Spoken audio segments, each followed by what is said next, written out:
Salut tout le monde. Dans cette vidéo, nous allons commencer le chapitre 3 concernant les agrégats de la comptabilité nationale. Et nous allons commencer par le fameux agrégat de la production. Il s'agit du produit intérieur brut, le PIB. Définition. Avant de définir le PIB, nous allons rappeler la définition de la valeur ajoutée. La valeur ajoutée est la richesse créée par une entreprise. Pour calculer la valeur ajoutée, on prend la production moins la consommation intermédiaire. La plupart croient à tort que la valeur ajoutée concerne seulement les entreprises industrielles.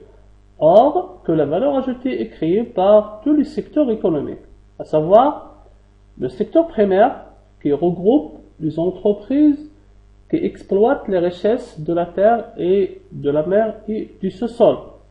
Et également les entreprises regroupées au niveau du secteur secondaire, les entreprises dont l'activité est la transformation, c'est-à-dire elles transforment ce qui existe en nature en un produit fini, en un bien susceptible à être utilisé.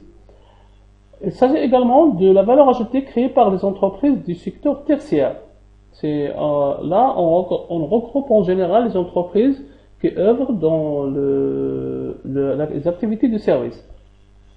Donc, si on regroupe, on fait la somme des valeurs ajoutées du secteur primaire, du secteur secondaire et du secteur tertiaire, on obtient ce qu'on appelle le produit intérieur brut. Donc, le PIB est l'ensemble des valeurs ajoutées.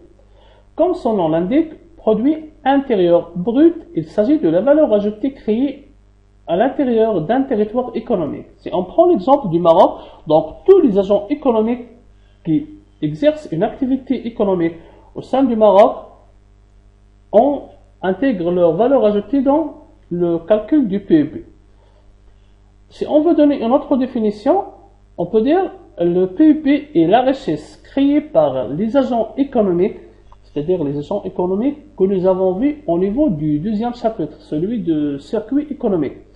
Donc, on dit que le PIB est la richesse créée par des agents économiques résidents sur un territoire pendant une période donnée, généralement une année.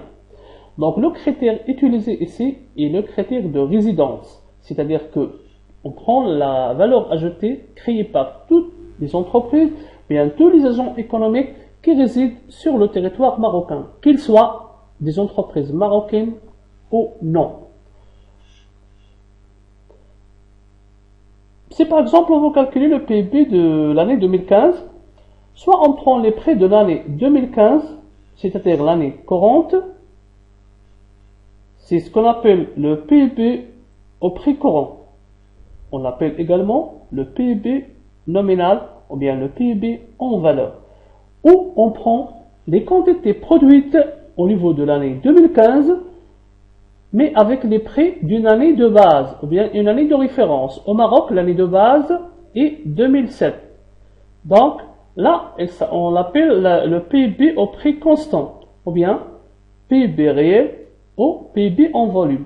Généralement, le PIB au prix courant est plus élevé que le PIB au prix constant, sous l'effet de l'augmentation des prix.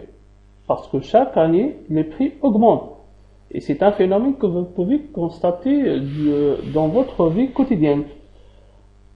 Donc la dernière notion que nous allons voir dans cette vidéo est celle de taux de variation du PIB. Donc un petit rappel sur le taux de variation, vous l'avez déjà vu l'année dernière au niveau du cours des mathématiques financières.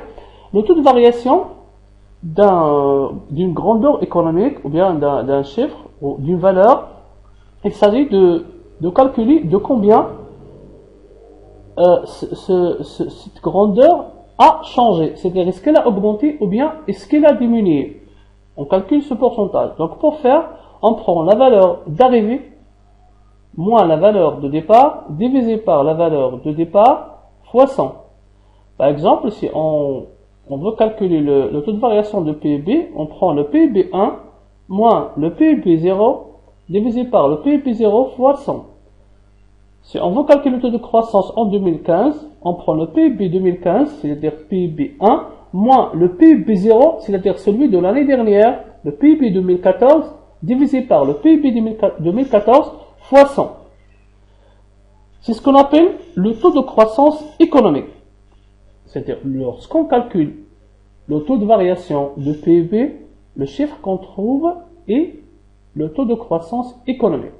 Si par exemple, on calcule le taux de variation de PIB entre 2015 et 2014 et on trouve 2%, on peut dire que la richesse créée en 2015 a augmenté de 2% par rapport à 2014. Or, on peut simplement dire que le taux de croissance économique en 2015 est 2%. J'espère que vous avez compris les notions que nous avons abordées dans cette vidéo. Dans la vidéo suivante, nous allons voir comment calculer le PIB. Bien évidemment, pour le cours et les exercices, n'hésitez pas de visiter notre site www.myeconomy.com.